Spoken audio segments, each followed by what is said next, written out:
नमस्कार दोस्तों, विद्या physical education की क्लास में आप लोगों का स्वागत करते हैं। कैसे आप सब? उम्मीद करते हैं आप सब बढ़िया होंगे।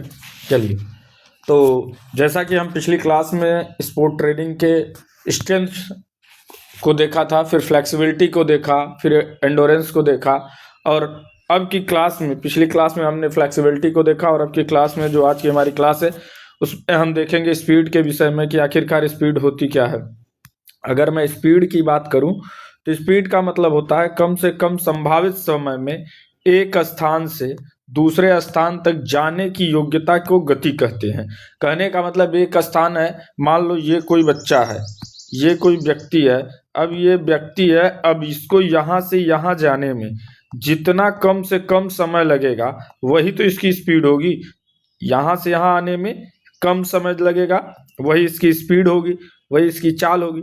तो मतलब कम से कम समय में एक स्थान से स्थान ए से स्थान बी आने में जो समय लगेगा इसी को स्पीड कहते हैं। या कोई भी काम हो, कोई भी मूवमेंट हो, तो उस काम को, उस मूवमेंट को कितने कम समय में, जो सबसे कम समय होता है, न्यूनतम समय होता है, समय में जो करने का तुम्हारी योग्यता होती है, जो करने का हमारा क्या होता है, आपके अंदर की क्षमता होती है, उसे ही हम क्या कहते हैं, उसे ही हम स्पीड कहते हैं। जैसे वॉलीबॉल खेल में बॉल को क्या किया जाता है, स्मैश किया जाता है। तो स्मैश करते समय खिलाड़ी के हाथों की जो भी मूवमेंट होगी वह किस स्पीड से जा रही है, मतलब कितनी जल्दी वह स्पाइक मार रहा है, वही उसकी क्या हो जाएगी, स्पीड हो जाएगी। आगे बात करें अगर हम, तो अगला है हमारा नेचर ऑफ स्पीड। किसकी बात है?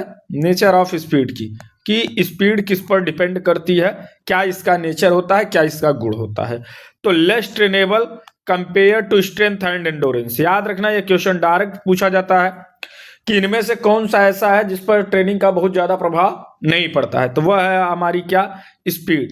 स्पीड पर क्या होता है, यह बहुत कम, ट्रेनिंग का बहुत कम प्रभाव पड़ता है। जितना ट्रेनिंग का प्रभाव स्ट्रेंथ और एंडोरेंस पे पड़ता है उतना प्रभाव स्पीड पर नहीं पड़ता। क्यों? क्योंकि यह कहा जाता है कि स्पीड जो होता है यह आनुवांशिक होता है। किसी भी एथलीट के अंदर अगर स्पीड की बात करें तो वह आनुवांशिक होता है। बच्चा जन्म से ही स्पीड को लेके पैदा होता है। अगर उसके माँ बाप के जीन में है, अगर उसेन बोल्ट का बच्चा है तो उसके अंदर वो जीन ही होगा कि वो क्या करेगा, वह तेज दौड़ेगा। ऐसा नहीं हो, लेकिन बहुत रेयर केस में ऐसा होता है कि नहीं होता। लेकिन जैसे अगर आप अफ्रीका वाले बेल्ट में देखोगे तो ज्यादातर वो एथलीट क्या होते हैं, लंबे चौड़े और काफी स्पीड से दौड़ने वाले होते हैं। तो वही कहा गया है कि यह क्या होता है, लेस ट्रेनेबल होता है, क्योंकि इस पर क्या होता है, यह आनुवांशिक है। पूछा इनमें से कौन सा ऐसा कंपोनेंट है जो आनुवांशिक होता है, तो भी स्पीड होगा, याद रखिएगा। गति के विकास के लिए सप्ताह में 2 से 4 बार ही ट्रेनिंग देनी चाहिए, बहुत ज्यादा प्रभाव की जरूरत नहीं है। अधिक ट्रेनिंग देने से यह लाभकारी नहीं होता है। अधिक ट्रेनिंग देने से यह क्या होता है, यह जो है यह लाभकारी नहीं होता है। ठीक, गति जन्मजात होती है, अर्थात यह आनुवांशिक होती है। इसीलिए कहा जाता है तेज धावक क्या होता है, जन्म से पैदा होता है। स्प्रिंटर और बर्न, याद रखिएगा ये कोटेशन कि स्प्रिंटर और बर्न, मतलब स्प्रिंटर जो होता है वह पैदा होता है, वह ट्रेनिंग से नहीं बनता है। चलिए, अब अगर मैं बात करूं टाइप ऑफ स्पीड की, कि स्पीड के कितने प्रकार हैं, तो टाइप ऑफ स्पीड की जब हम बात करते हैं तो इसके 5 प्रकार होते हैं। पहला होता है एक्सीलरेशन, दूसरा रिएक्शन टाइम, तीसरा स्पीड मूवमेंट, चौथा लोकोमोटर, और पांचवा होता है स्पीड एंडोरेंस। अब इसको याद करने का तरीका क्या है, ऐसे याद रखना,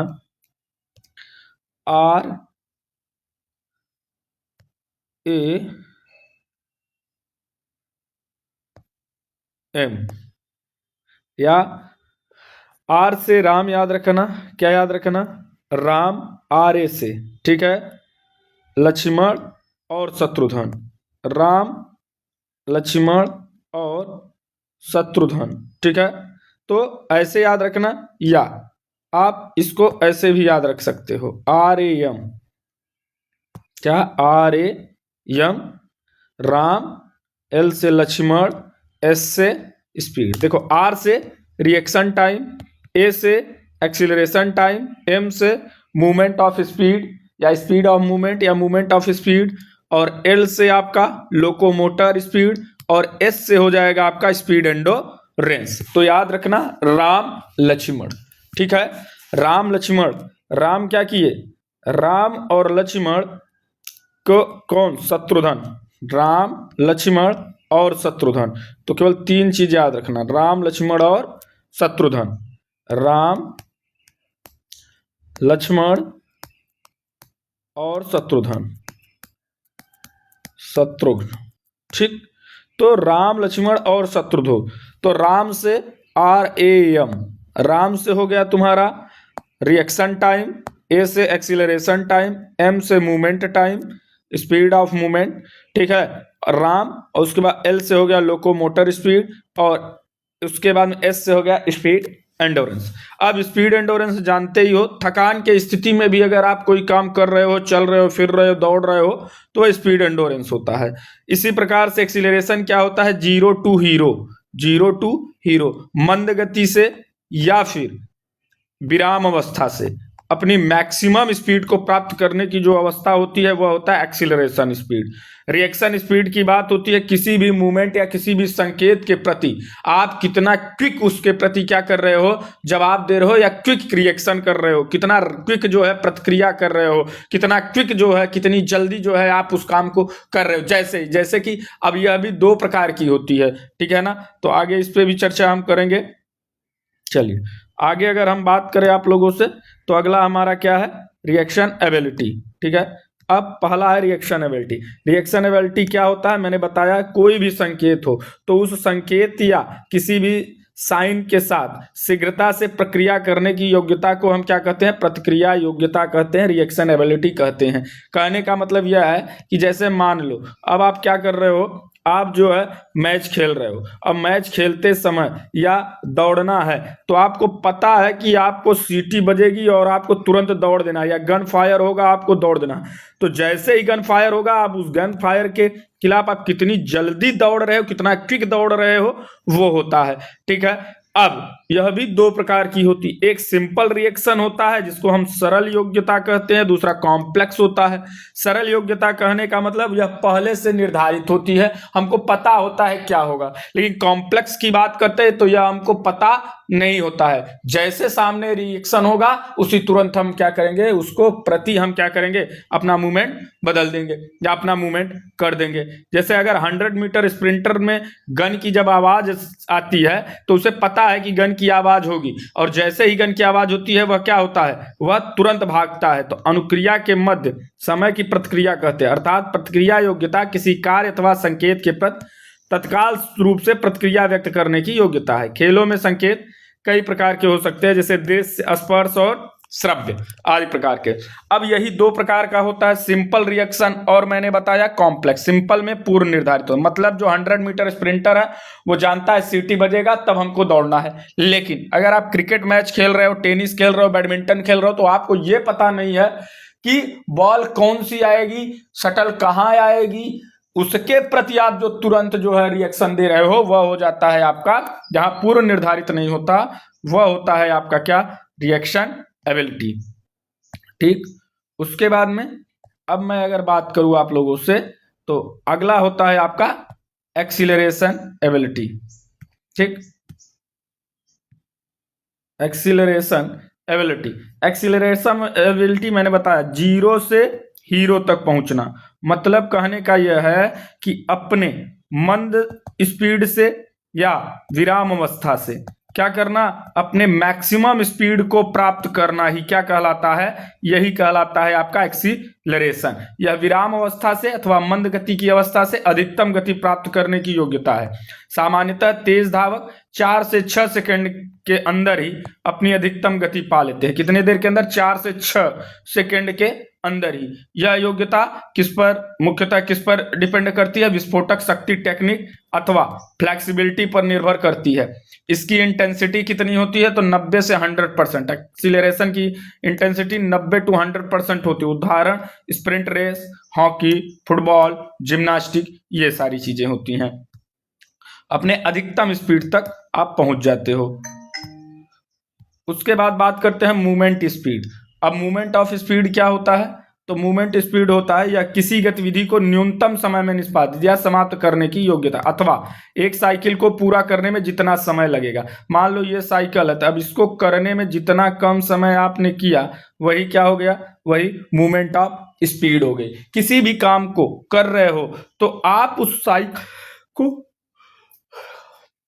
साइकिल को पूरा करने में आपने कितना कम समय लिया वो। जैसे कि अगर बॉल को फेंकना है तो आप थ्रोइंग करना है तो कम समय में कितना दूर आपने बॉल को फेंका।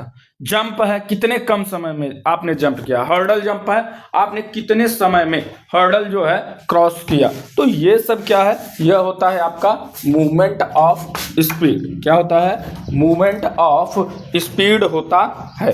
आगे अगर हम बात करें आप लोगों से, अगर इसी में आगे अगर हम चर्चा करें आपसे, तो हमारा होगा लोकोमोटर एबिलिटी। अब लोकोमोटर एबिलिटी क्या है, तो क्या बताइएगा आपकी लोकोमोटर एबिलिटी क्या है। लोकोमोटर की अगर हम बात करें कि लोकोमोटर क्या होता है, तो लोकोमोटर होता है यह अधिकतम समय तथा अधिकतम दूरी तक, मतलब कि अधिक समय तक, काफी देर तक और काफी दूरी तक। ऐसा नहीं है कि काफी देर तक हो लेकिन काफी दूरी नहीं, काफी अधिकतम समय तक, अधिकतम समय तथा अधिकतम दूरी तक और अधिकतम गति से, मतलब स्पीड भी अधिकतम होनी चाहिए। क्या क्या, यहाँ पे तीन चीजें आपकी होनी चाहिए। क्या, एक होना चाहिए दूरी, एक होना चाहिए आपकी गति और एक होना चाहिए आपका समय।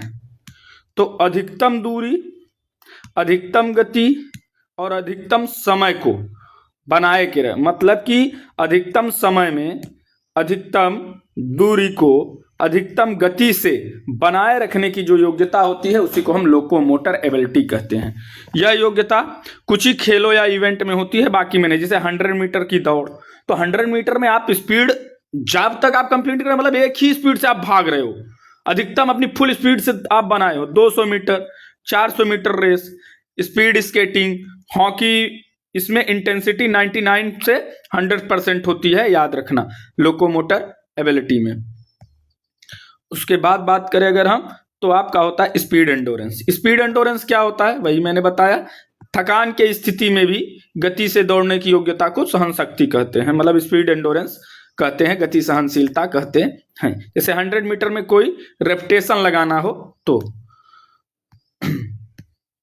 आगे बात करते हैं अब गति को बढ़ाने की विधियां कौन कौन सी हैं। गति को बढ़ाने की विधियां, तो गति को बढ़ाने की जो विधि है, यह गति को बढ़ाने की विधि होती है 2 प्रकार। ठीक है, गति पहली बात तो आनुवांशिक है, वातावरणीय कारकों का परिणाम होता है, मतलब किस प्रकार का एनवायरनमेंट है उस पर डिपेंड करता है, ना कि ऐसा कोई चीज। इसमें कोई भी परिवर्तन नहीं किया जाता, किसी भी प्रकार का कोई परिवर्तन नहीं किया जा सकता। इस पर ट्रेनिंग का बहुत प्रभाव नहीं पड़ता है। गति क्या होती है, गति विकसित करने की विधि, गति विकसित करने की 2 विधियां होती हैं, एक्सीलरेशन रन मेथड और पेस रन मेथड। ये क्या होती हैं, अगर इनके विषय में हम चर्चा करें तो देखो, एक्सीलरेशन रन मेथड क्या होता है, मैंने जैसे कि अभी बताया कि त्वरण क्षमता विकसित करने का या सबसे, मतलब एक्सीलरेशन विकसित करने का यह सबसे अच्छा तरीका होता है। इस प्रशिक्षण पद्धति में ज्यादातर 5 से 6 सेकंड में, कितनी देर में, 5 से 6 सेकंड के अंदर जो खिलाड़ी होता है वो अपनी अधिकतम स्पीड को प्राप्त कर लेता है। ठीक है ना, जैसे स्प्रिंटर एक्सीलरेशन का ज्यादा उपयोग करते हैं। अब इसको इसका जब हम ट्रेनिंग कराते हैं तो इसके 2 फेजेस होते हैं। कितने फेजेस, 2 फेजेस होते हैं। एक होता है विंड स्प्रिंट और दूसरा होता है होलो स्प्रिंट। अब विंड स्प्रिंट और होलो स्प्रिंट के विषय में पूछता है कि विंड स्प्रिंट क्या है, होलो स्प्रिंट क्या है। तो विंड स्प्रिंट, इसमें गति को धीरे धीरे बढ़ाते हैं और फिर उसी क्रम में गति को धीरे धीरे कम करते हैं, मतलब एकाएक नहीं बढ़ा देते, धीरे धीरे बढ़ाते हैं फिर धीरे धीरे कम करते हुए चले आते हैं। इसको बोलते हैं विंड स्प्रिंट। हवा की चाल से बढ़ रहे हो, हवा की चाल से कम हो रहे हो। जैसे हवा क्या होता है, बढ़ता है और फिर कम होता है, धीरे धीरे हवा बढ़ गई फिर धीरे धीरे हवा कम हो गई, तो इस स्पीड से आपको चलना है। होलो स्प्रिंट क्या कहता है, ये भी एक्सीलरेशन का ही पार्ट है, ये एक्सीलरेशन स्पीड को डेवलप करता है। इस विधि में खिलाड़ी क्या करता है, 50 से 60 मीटर की दूरी तक एकदम फुल स्पीड से अपने पूरी ताकत के साथ दौड़ता है। इसके बाद 20 मीटर दूरी तक वो क्या करेगा, जॉगिंग करता हुआ आता है। इसको बोलते हैं हॉलो स्प्रिंट। पूरा 50 से 60 मीटर तक एकदम स्पीड, उसके बाद जॉगिंग, उसके बाद एकदम पैदल हो जाता है। ये स्थिति आ जाती है। ठीक है, तो ये होता है एक्सीलरेशन को बढ़ाने के। और दूसरा मेथड होता है पेस रेस। पेस रेस क्या होता है, पेस रन का मतलब होता है, अर्थ है कि दौड़ की पूरी दूरी को निश्चित गति से दौड़ना। पेस रन में एक एथलीट दौड़ को समान रूप से दौड़ता है। कहने का मतलब यह है कि एक ही स्पीड से, अगर 10 के स्पीड से जा रहे हो तो 10 के स्पीड से अपनी पूरी दूरी को क्या किया आपने, कंप्लीट किया। यही क्या होती है, आपकी पेस रेस होती है। जैसे 800 मीटर का दौड़ का वो होता है, 1500 मीटर दौड़ हुई तो 1500 मीटर दौड़ शामिल होती। इन सब में क्या करता है, आदमी एक स्पीड पकड़ लेता है और उसी स्पीड से दौड़ता रहता है, चक्कर लगाता रहता है, जितने लैप होंगे वो अपना लैप काटता रहेगा। यह होता है क्या, पेस रेस। ठीक है,